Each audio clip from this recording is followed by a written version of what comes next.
Well, total carnage. Those of you who know me know that I generally have quite a lot of balls up in the air at one time, and juggling lots of things all the time, trying to maximise life. Really, I tend to push it as hard as I can, and the end result of that sometimes is it tends to be a little bit of chaos and carnage. You know, this is just Mother Nature. You can't beat her. She humbles you when you think that you've got everything sorted and everything dialed.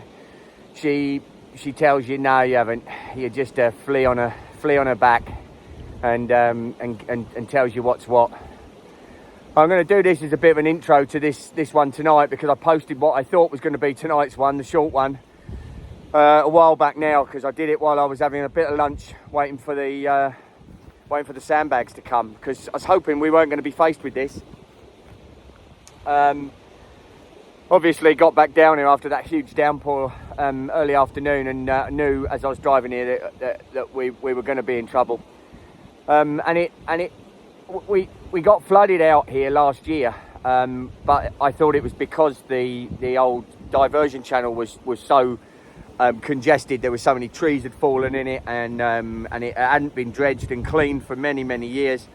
So of course I spent all that time prepping it, making sure it was all dug out, raising the bank. I know it was with sand, obviously not a great material for blocking water unless it's in bags. But this sort of sand here is like a granite, and it actually sets up like concrete. It's pretty solid stuff, and for most of it, it was doing the job. But it's told me a lot about this particular water, and I suppose what you have to do in life, like in everything, you've got to look for positives out of negatives, and there are many positives with this today. A major one is it happened during the day when I was here. I was able to suss it out, look at it. I've opened, obviously, you've seen I've opened the main valve on the lake, which discharges 30,000 litres a minute. It's a huge amount of water. It's the overflow and that going together, I'm hoping, is going to manage what we've got. I just hope we don't get any more rain. Because obviously I'm going to have to shut that up at some period of time. I've just got to, I'll be back down here. What I'll do is I'll shoot back home probably later and have dinner, post this, and then come back down and make sure everything's all right and that everything's on song. Because as I'll say later on, having cracked that, there's things that I've done to the lake with the upstand, for instance, inside the lake, which will make things a lot safer for me draining, etc. in the future. But as I say, it's a positive. I was able to be here, I was able to react to it, I was able to put that fence line in up there, which you'll see later on the video, and I was able to deal with it. So that's a massive positive. It also tells me a lot about the history here. Fensmere is not too far away from here. That's why it was a perfect buy for us, because it meant we were on the same water table. The fish that I could move then and stock with to Fensmere, and any small ones from Fensmere could come back into here to mix the gene pool and to really develop a very special fish. Meant that it was all on the same water table, all out the same pH, all out of the same water, basically. So that was a real win. But the way in which we got to hear about this lake was actually through a tragedy. It was through a very good friend of mine, Adrian Eves, and his a good mate of his, Joe, and his mate Graham had bought the lakes back in 2016, I believe, and then they had plans of developing it into a fishery. Joe unfortunately passed, and he passed away only a year or two after having stocked the lake in 2019. And I got to hear about it from Adrian Eves, because Adrian had asked me to come and see if I could help Graham, who was then the owner, but he hadn't got a clue about anything to do with fishing or fish farms or fisheries. Obviously by that stage it had been left for a couple of years with nobody having been here. Hence it was in a state. They had stocked 100 fish, which would have been C3s, sort of 10 to 12 pound. They had 100 fish between this and the top lake. And so, I came to look at it thinking I could maybe sell the fish on for him, get him some money back But when I turned up here, I just fell in love with the property, and it meant that it was something we had to integrate and bring into under the Fensmere umbrella, because it made perfect sense to do so. So we made an offer and we purchased the property from Graham. I'd done that after having a little test fish, and I test fished and I caught a couple of low 20s and a one upper 20, and thought, oh, you know, maybe most of them fish are still in here, so it would have been a bit of a Brucey bonus. The reality of it is that April, we then drained the lake and found only around 25 fish in the lake, and we did the same at the top lake and found only around 20 fish up there. So there was nowhere near the numbers, and a lot of them were fish that had grown on, had come through. You know, they were back then being C2s, C3s. So we knew something had happened, and I didn't know whether it had been otter predation. But the story is this: they had not, you know, I had no idea about this potential for flooding incident here and the amount of water that can come out of this catchment. And I've got absolutely no doubt in my mind now that a load of the fish that were in this lake went down that river. And they would have gone down that river before we purchased the property. And they will now be in some river system, probably big leviathans, if they didn't get smashed to pieces on the rocks. But I'm pretty darn sure what's happened. Because this propensity for it to flood is massive. And so it leads me then to a huge amount of work that I've got to come and do. I've got to secure it in the short term, because obviously the water table's super high, and if I don't secure it in the short term, then this could happen 3, 4, 5 times now and through into spring before I can actually really do a good job on it in the summer. But I've also got to do the diversion channel, which I'm going to show you at Fensmere. So I've got a 450 metre diversion channel to dig and to prep this summer over there. So I've got to try and get this done in as short a period of time as possible, get the 16 tonner back over to Fensmere to dig the diversion channel. So I've got to try and work out how I'm going to do that. In my head, I believe I've got to do a proper job, and that'll mean shuttering it, and I'm going to go and pace it in a minute and work out rough sort of calculation for how many metres of concrete I'm going to need. I'm going to have to make some shutters and basically do a ring beam or a capping beam all the way along that river, about 300 to 400 mil high, probably 80 to 100 mil thick, and I'll drill into the existing concrete foundational wall and them old sleepers and stuff that are in there, put some starter bars, put mesh in there, and then concrete that in a hit and miss style, and then it'll be done. It'll be like it'll be a fair dinkum proper job. That ain't going to happen in a short period of time. It's going to require a bloody load of graft, and it's going to require the water being lower.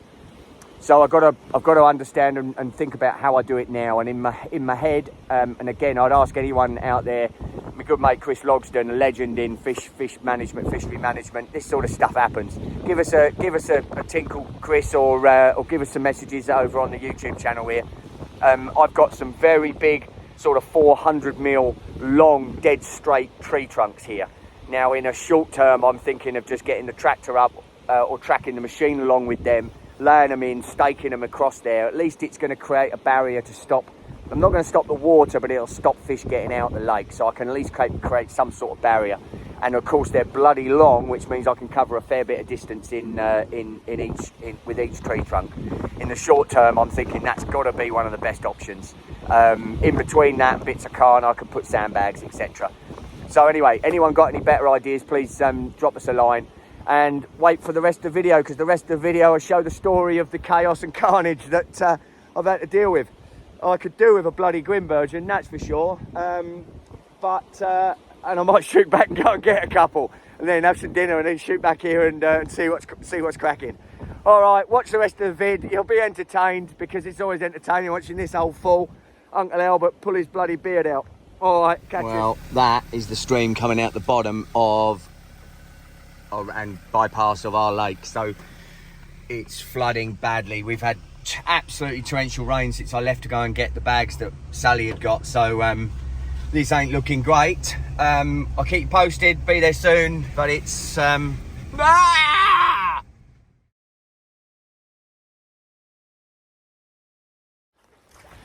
all my French friends, putain de merde. Yep, exactement. So what I thought might happen's happened. Absolute torrential. This is again fully double biblical in the last sort of 2 hours, and I had to rush home. Got sacks, shovel, zip ties, and on the way here, just everything was just 10 times worse than yesterday.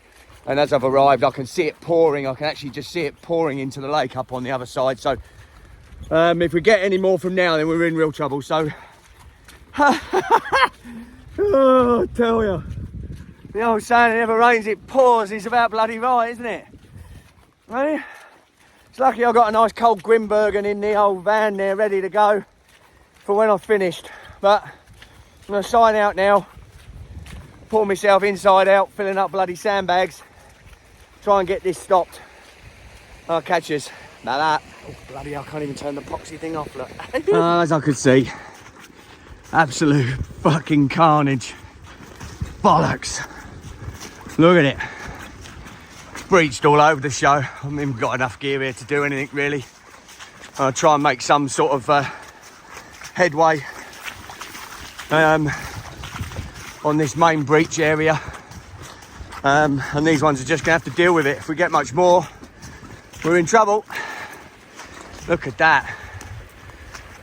Bollocks.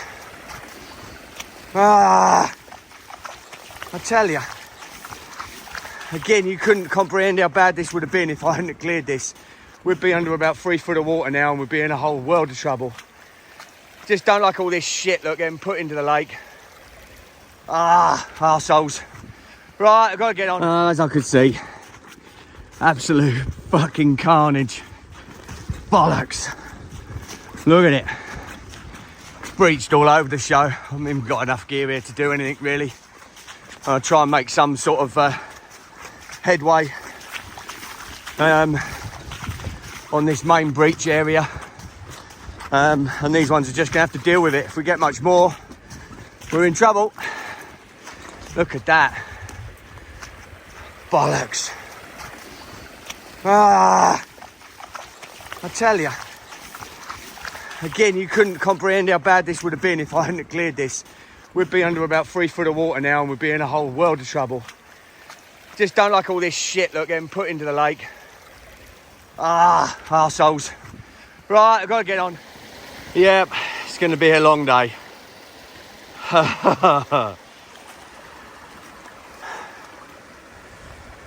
Well, bollocks. Fighting a losing battle is like pushing poo up a hill. It's done. She is what she is. If we get much more, then we're going to have some trouble. It's just because obviously you're getting such an inflow now that 100% sure that spill will handle all of this if it bursts completely. It ain't going to crack this because this is, as I said, I think I've said before, this is all like concrete and stuff under here, so it's not going to burst through. I started to do some bags, but all I'm actually doing, as I say, is it's just like putting a plaster on a chopped off arm. It's a waste of bloody time. Look at it, savage. It's the shit getting put in there. I mean, a lot of the farmers have just done all their spreading, so I'm just hoping that I'm not putting a massive amount of nutrient into that water, which is going to cause me fish some problems. Yep, I mean, look at it, absolutely savage. It is what it is, isn't it? What can you do? Did all my best. Sometimes you are the hammer. More often than not in this poxy game, you're the nail. So there we go. So there you have it. You either laugh or cry, didn't you? Thought we had it. I really did. I thought we was going to be all right, and thought we'd sort of dodged a bit of a bullet. Still have to a degree, as long as the lake handles this amount of water coming in, and that spillway handles it all right. Because obviously, if this comes up and the lake level comes up to match the river, then there is potential for problems. Then I'm going to have to go back I'll have to go and get a load of fencing and basically put a line of fencing along where the breach is occurring, and then hopefully that will stop losing any fish. I mean, most of these fish in here now are sort of 15, 20 pounds, so they're not little fish anymore. Last year, at this time last year, they were sort of 10 pounders, and I'm pretty sure we lost some last year. I mean, this, as I said, this stream would now be flooded several feet over with this rain event that we've had, because this was an absolute schmozzle in here. It just hadn't been looked after for years, and just needed a bloody great clearing. Again, you don't know these things until it happens, so you don't know what sort of a catchment you're in until you have these big events, and then you get a rude awakening and a slap upside the head.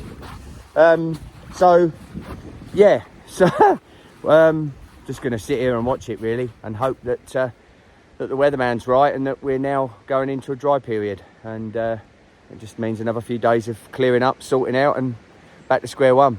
Catches. Bye bye. All right, another situational update. It's still rising, and I've just gone and checked the overflow and the spillway, and it's actually now unable to handle the amount of water that's coming in through the spillway. So the water level in the lake has gone up maybe 4 inches. Back here it's getting very close to the lake and the river level being the same. So that's where the problem arises. So look, there's a couple of things I'm going to do right now. I'm going to run around and get the little fencing that I had for stopping the heron getting in at the C1s. I'm going to put that along the area of the lake, so that, again, if it rises to it, then it's going to be a barrier for stockfish getting out. I'm then going to go and set siphons up down on the dam and throw more water out, and get the pump going down there as well. So hopefully have 3-4 inch systems running down there to try and take this water out as quickly as possible. All right, I'll catch you back. Right, it's about all I can do at the moment. Again, I've got to get siphons set up really, because this is still rising. I'll put a fence along here now. Obviously that lake's rising pretty darn quickly with this massive volume of water that's breaching. Hopefully the fence line will hold. I've got to repair that. This fence line will hold. I'm going to put some sandbags on the bottom of it. Any fish that, if the level does come up, if you get much more rain, shit, they went in the river, then hopefully that'll stop any fish getting out. But it's brutal. Fuck.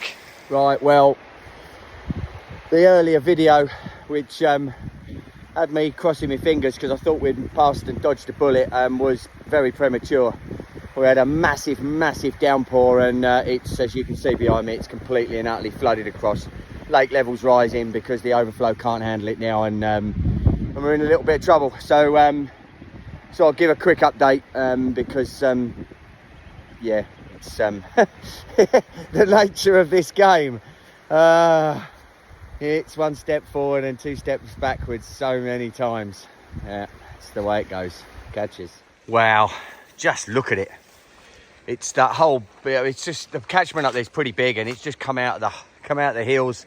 It's just flooding in left, right, and centre from the river, but actually because the whole field above me there is flooded. It's coming across the whole shebang. So yeah, I've got to go and try and get some siphons set up down at the dam, and see if I can get a couple of 4-inch siphons set up and maybe the pump going. Because obviously the major problem, I just don't want this lake level to rise so much that they try and get across that little crossing area there where the water's coming in. Look, you can see it pouring across. I've only got a few inches, and then we're starting to get into worry territory. So I've got to get on, because I ain't got tape here, and I'm going to need tape to tape the joints of the siphons. So I'm going to shoot. I'll try and catch this all later. Unbloody believable. Getting a few right old swift kicks in the bollocks today, I can tell you. That's a leanie from the top lake, just fished out. Maybe a couple, 2.5 pounds, C2, beautiful fish. Looks like one of the leathers that we stocked.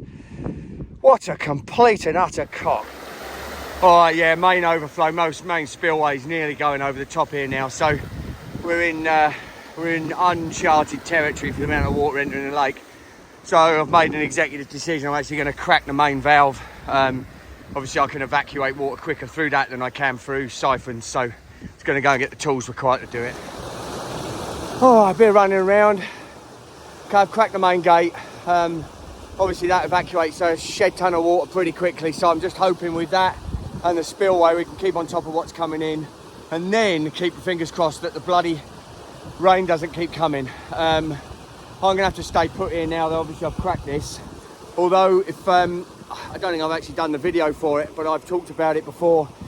In the main lake here, like I have in all the lakes, I've actually put a big upstand with, remember this is a 315mm outlet pipe, but on the inside of the lake I put a 90-degree upstand and then a 1 metre pipe, which is what we drain it to. On top of that is a gauze to stop obviously any fish getting sucked down into it. But what that means, obviously I've got no risk of having any fish get out, although just for precaution I've still put the grate on. But hopefully, fingers crossed, please, hopefully this will work. I mean, over here it is still absolutely pumping out over the overflow. We really have had a bloody shed load of rain in this last sort of few hours. It's stopped now, and then I just hope to God that the bloody thing is it's over and this initial surge will stop. Although here we go, it's just starting to rain again. Keep your fingers crossed for me, please, guys. Cheers. All right, so it's getting on now. As you know, everything's cracked, but we are just hanging on by the skin of our teeth here at the moment, I tell you. It's holding at about an inch below that point on the end of this spillway, and I'm just keeping a track of it. So we're equaling what's coming in at the moment, and I'm just going to sit and wait here. If that don't do it, then well, it's really down to whether we get more rain. If we get more rain, then I think it's goodbye, señorita. It's all over, Red Rover. Because I can't do anymore. This is it. So, fingers crossed. Let's see what happens.